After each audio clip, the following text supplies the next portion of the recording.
I fought a battle. I cannot even explain how I survived. My husband was talking to me day before yesterday. We were talking around 1 a.m. in the middle of the night. Day before yesterday, around 1 a.m., 2 a.m. We were on phone. My husband said, "Can I ask you a question?" Mo ní ẹ béèrè lọ́wọ́ mi.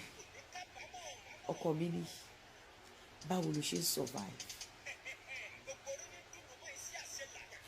Ó wá rẹ́rìn.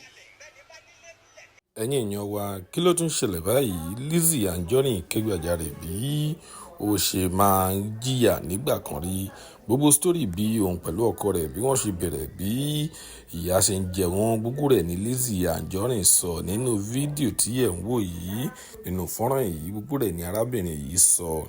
Kí ló ń ṣẹlẹ̀ báyìí? Ẹ jẹ́ ká tẹ̀síwájú nínú ọ̀rọ̀ náà.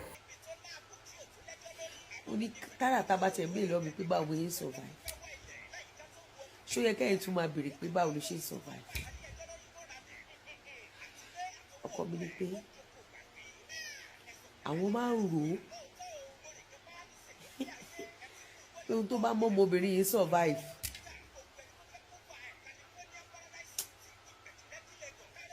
Kò sí nǹkan tọ́lọ́run ò lè ṣe. Kò sí nǹkan tọ́lọ́run ò lè ṣe. Ẹ wá ń béèrè skul wo ló fún mi ní doctorate. Skul àwọn bẹ́gà ni. Skul àwọn olóṣó olódo ló fún mi ní doctorate. Skul àwọn olóṣó ló fún mi ní doctorate. Gbogbo ẹ̀yin tẹ́ ń criticize mi nínú ọkàn yín, ó máa rókì lọ́kàn yín. Láàárín ẹ̀yin àti Ọlọ́run àti ilẹ̀ tẹ́ ń gorí ẹ̀, Ọlọ́run á dá fún yín.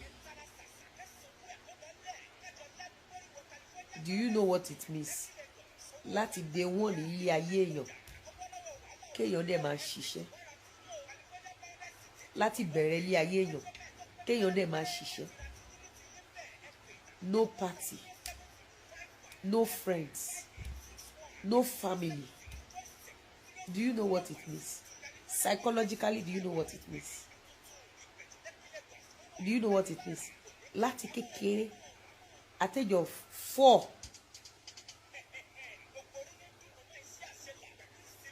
kéèyàn dẹ̀ bẹ̀rẹ̀ tó jẹ́ pé láti kékeré, láti age of 4, kó má sí pé mo fẹ́ sunrun ọ̀sán. Do you know what it means? Kó má sí wípé mo fẹ́ sunrun 9 hours. Medically 9 to 10 hours. Wọ́n bí yẹ ẹ̀dá as an entrepreneur.